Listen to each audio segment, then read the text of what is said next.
Hello and welcome to Studio 415. On today's show, you'll hear how one CHS student has earned a full ride to the university of his choice. You'll see many students continue to struggle with commons questions. And you'll go inside the GM Automotive plant in Roanoke to see how trucks are made and what opportunities are there for high schoolers. All of that and more coming up next.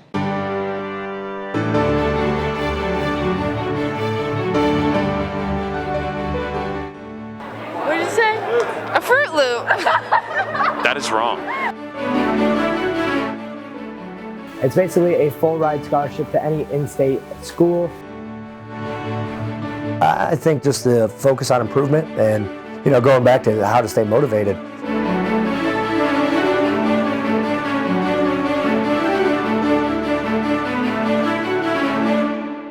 Welcome to Studio 415. I'm Allie Butts.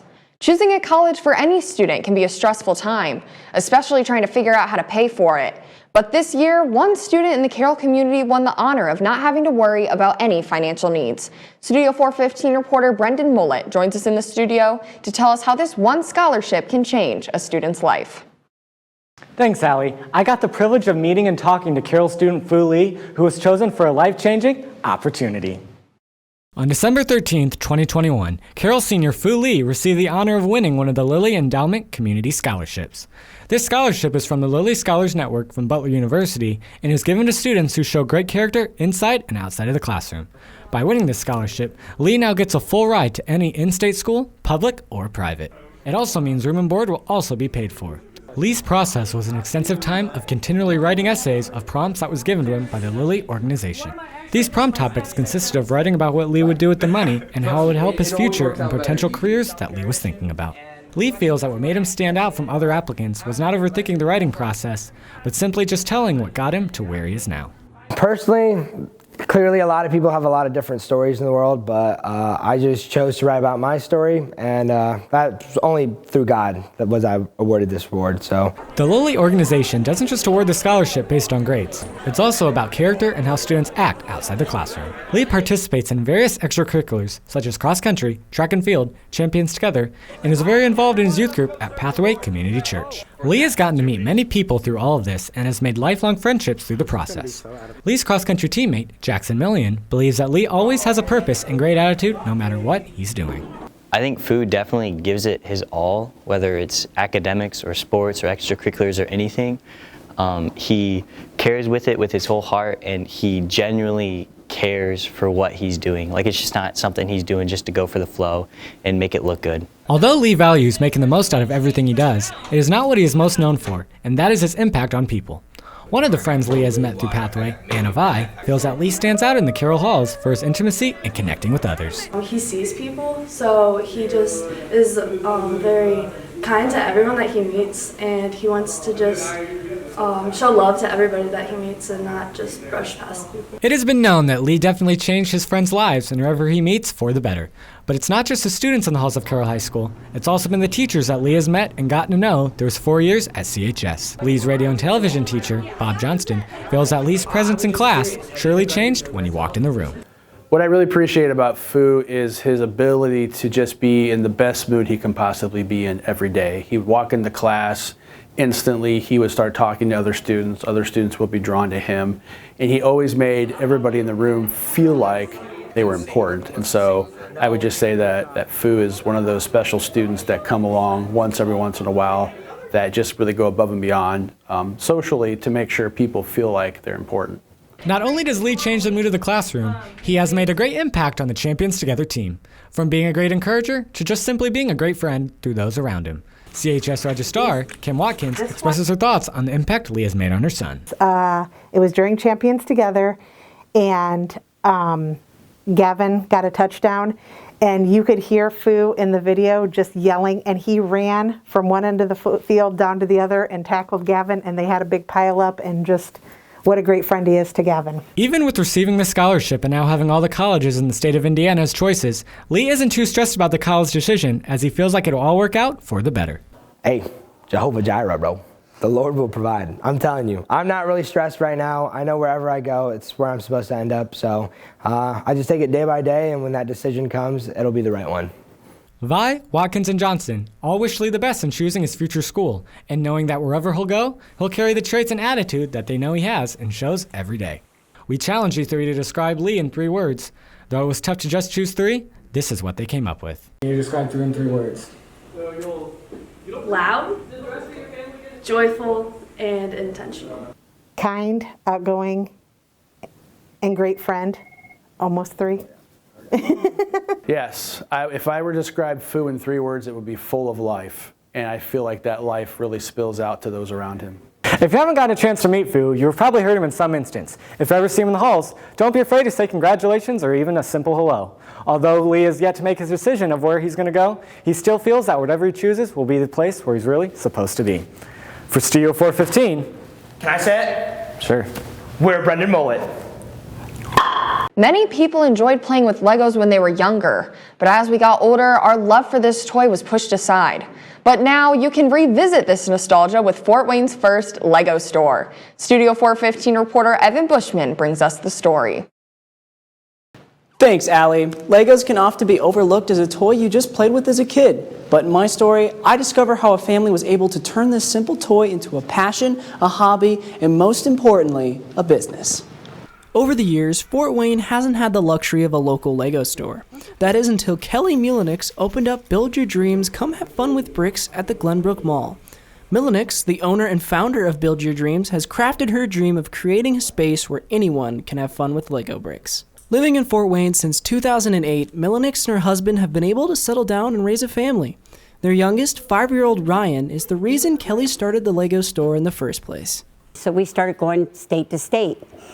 And during that time, our 2-year-old needed something to do, and we didn't know what to do with him in an F-350 truck. So we were trying to find something to do, and we saw a Lego store. And I said, why don't we go to the Lego store? And that's where it started. We started visiting every Lego store in the United States. The only state we have not been to is California. Mulinix opened Build Your Dreams in October of last year after facing many challenges, one of which was getting approval from Lego to be able to sell their products. It took 3 years to get approval, with an additional 7 months to find a Lego distributor. Getting started was hard. It wasn't an easy task because you have to make sure, because Lego Group is its own entity, and you have to get their permission before you can do a lot of things. And we did it that way, and we've got their permission to sell their Lego now, and we've come a long way since then. Since opening, Build Your Dreams has been constantly expanding and allowing for new features to be added to their Lego store. Now, not only do they sell Lego kits, they buy and trade them with customers, and have even opened up space for creators to display their own Lego creations. The first builder to have a display was Carroll senior Austin Altman.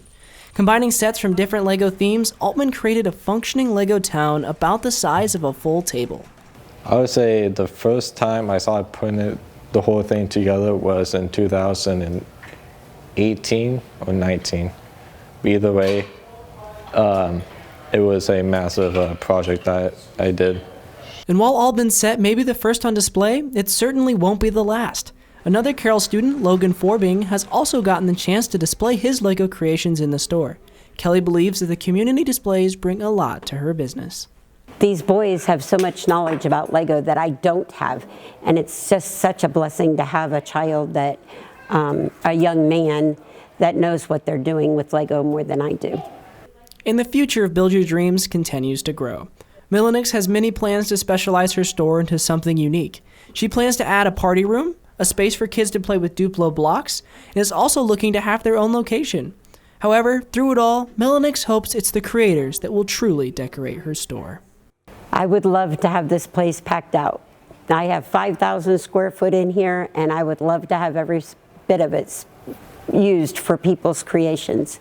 Because I think the more creations you have in here, the more people will realize there is so much more than just a Lego kit.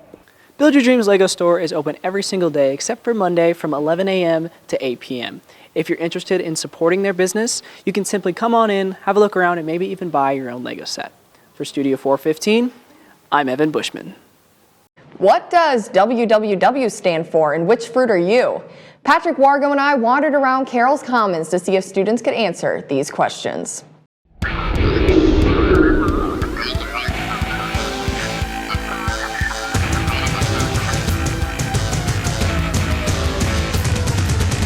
Hello, welcome back to Commons Questions. I'm your host, Patrick Wargo. Let's get into it. Was that good?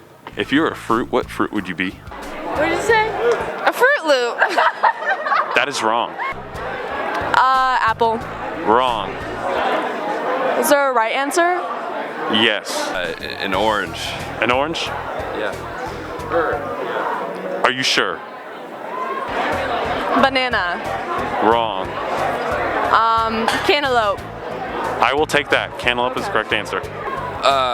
Yeah, I think, wait, maybe I look like a peach because I'm wearing pink.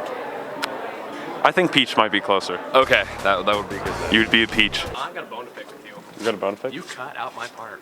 She cut out your part. I don't do anything. Okay, I gotta pick pear because you know you have the voluptuous waist and hips of the pear, and just you have the juicy tenderness that is brought by no other fruit. So obviously pear is the best choice. I don't like actual grapes. Actual grapes are a fraud. I just like grapefruit. I don't know. It's like an orange, but way cooler. Okay. It all comes down to this. No.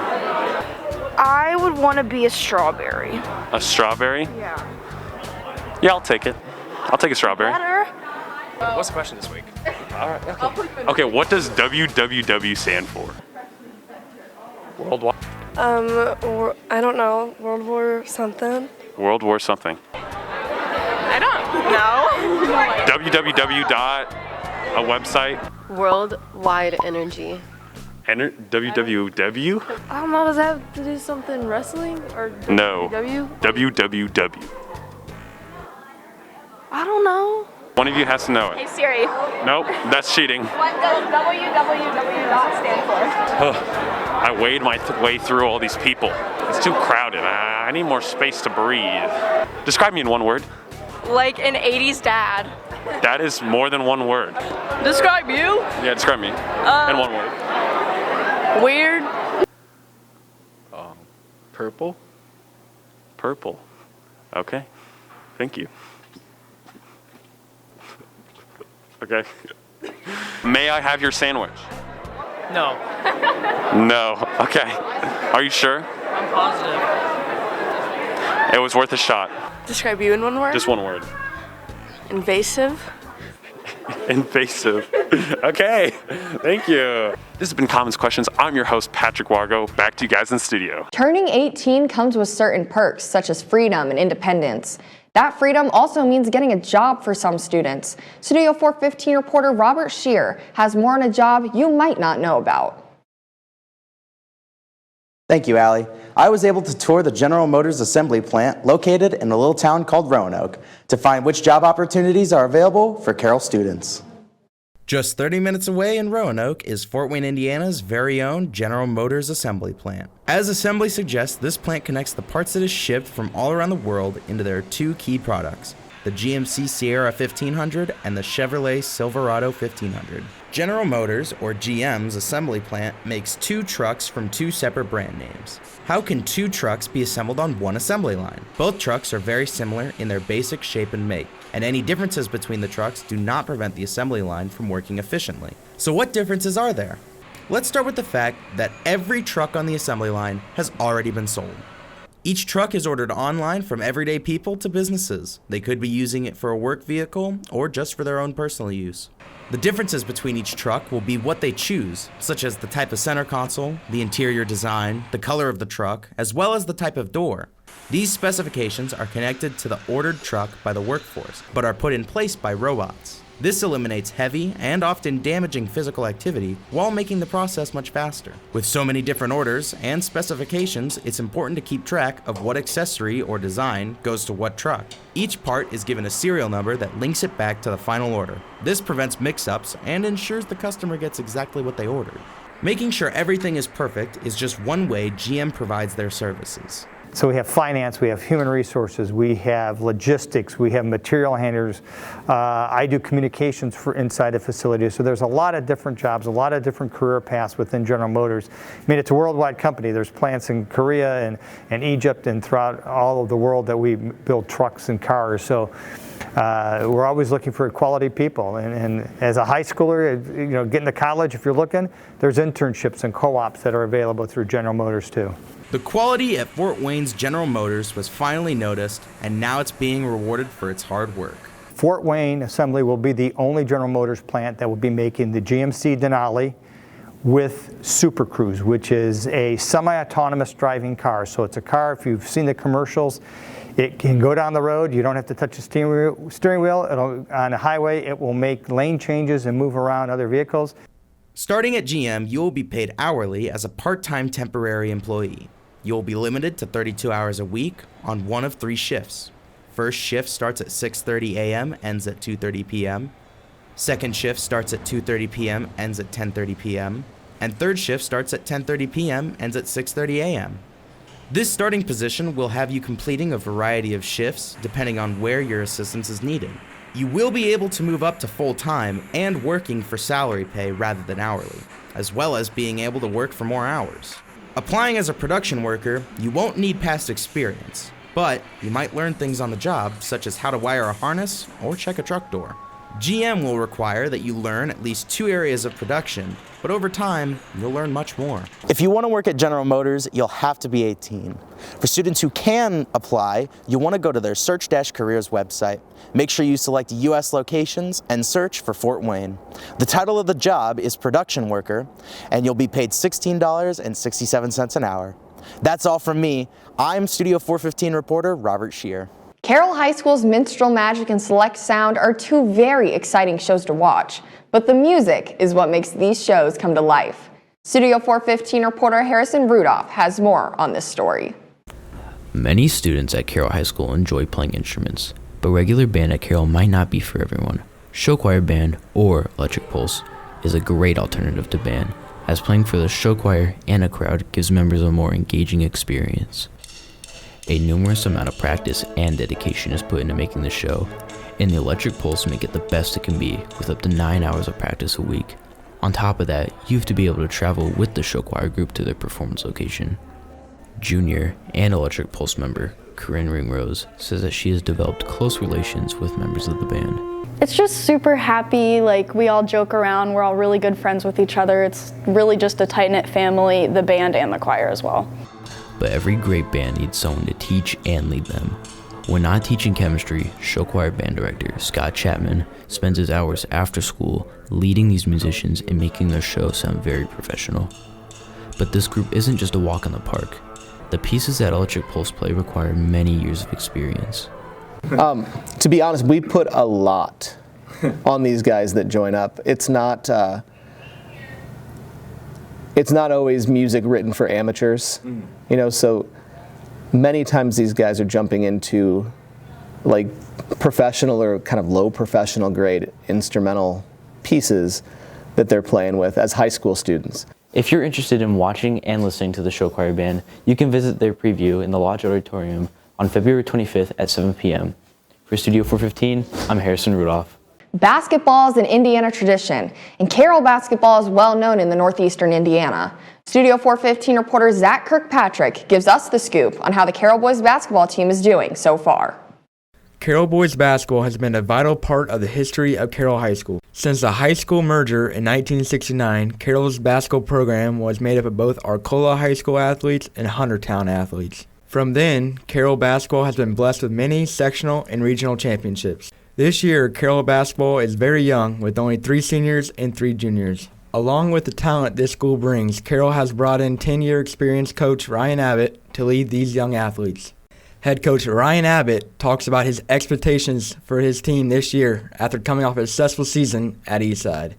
In my years of experience as being a coach, I think that we want to be a team that outworks the other team. We want to be a team that's unselfish and has attention to detail. And, I think those things that we took pride in at Eastside, and I think those are things that we're building to take pride in our team this year and for future years here at Carroll. The future is bright for Carroll basketball. With the talent that Carroll brings and high expectations, Coach Abbott's motto this year is something to prove. The program from freshman all the way up to varsity goes by this phrase throughout the season.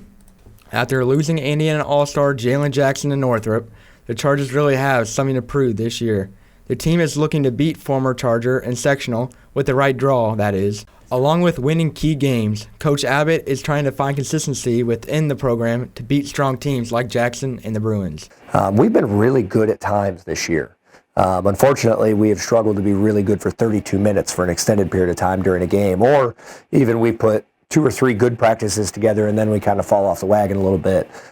So we're really building towards consistency right now, and I credit our guys. I mean, they've taken some ownership of that, and we'll keep working towards it. The season hasn't really been nice to the Chargers as they come into the season at 1-14. Dropping tough battles to DeKalb, Wayne, and South, the Chargers have lost 9 games that were decided by 10 or less. Their lone win was against Bishop Luers, 66-52, a key conference game that now puts the Chargers at 9th in the SAC. With most of the season gone and away, Carroll is looking on to bigger things like sectionals. I think we just want to continue to get better, and I think that will harden us for the sectional. And you know what, with the right draw and things going, you know, if something goes right for us in the sectional, boy, we could get things going. And boy, it's a 3-game tournament. Could be a 2-game tournament based on the bye. And I just think that would be, it would just be reassuring that, hey, our work has paid off this year. The boys basketball team is looking for an intersectional championship. They'll play at Homestead this Friday night. Come out and support your Chargers. For Studio 415, I'm Zach Kirkpatrick. That's all we have for today. Thanks for watching. If you have a story idea, please let us know. From all of us here at Studio 415, have a great week, Carroll. Sunny days and friendly smiles.